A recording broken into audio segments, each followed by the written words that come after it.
In a quaint town named Riverville, Sarah, a bakery owner, often noticed an elderly man named Mr. Williams. He would peer through the windows, always gazing longingly at the freshly baked pies, but never actually stepping in to buy.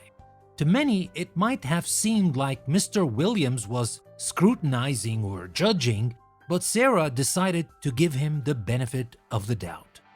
This is your host, Danny, and this is English Plus Podcast.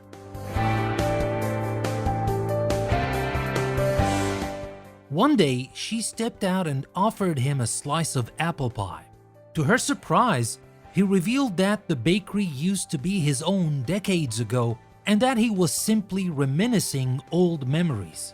He'd lost the bakery during hard times, and the aroma brought back bittersweet memories of his wife who baked the most delicious pies. You see, giving someone the benefit of the doubt means believing something good about someone, even if evidence might suggest otherwise. It's an act of trust, an olive branch of understanding. Similarly, in our daily lives, we come across countless instances where misunderstandings are on the verge of breaking relationships. Remember when Jane, a newbie in town, would keep to herself? Rumors flew that she was too arrogant, until one day Lucy approached her, choosing to believe that there was more than what met the eye. Lucy discovered that Jane was battling a severe case of social anxiety. With Lucy's support, Jane found not just a friend, but also the strength to seek help and integrate into her new community. Giving someone the benefit of the doubt isn't just an expression. It's a way of living, of choosing compassion over criticism. It's about understanding that everyone has a story, and sometimes all they need is for someone to believe in the good in them, even when they can't see it themselves. This powerful act is more than just words. In professional settings, it's the trust you place in a colleague when they miss a deadline, believing that they had a valid reason. In friendships, it's not jumping to conclusion when a message goes unanswered, and in love, it's understanding that everyone has bad days.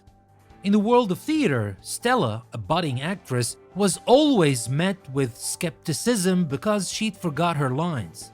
Many believed she lacked commitment until Mike, a veteran, decided to give her the benefit of the doubt. Through conversations, he found out that Stella was juggling jobs to support her family and couldn't afford to give her all to her passion.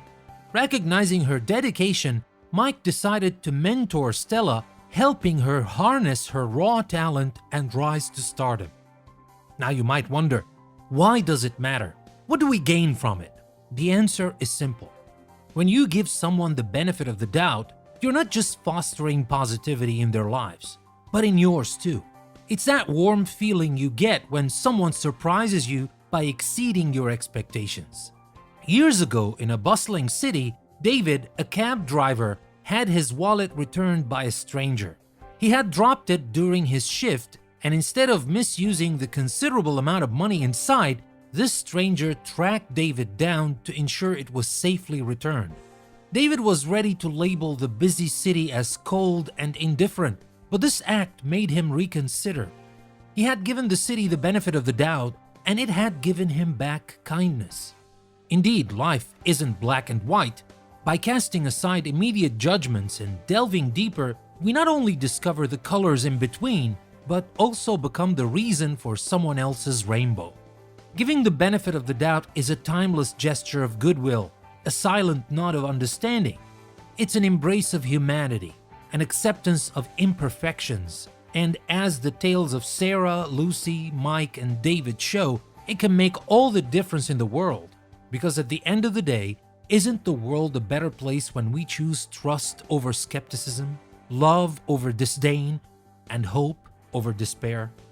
As we traverse through life, let's remember that sometimes all it takes to make a difference is to believe in the goodness even when it is not immediately visible.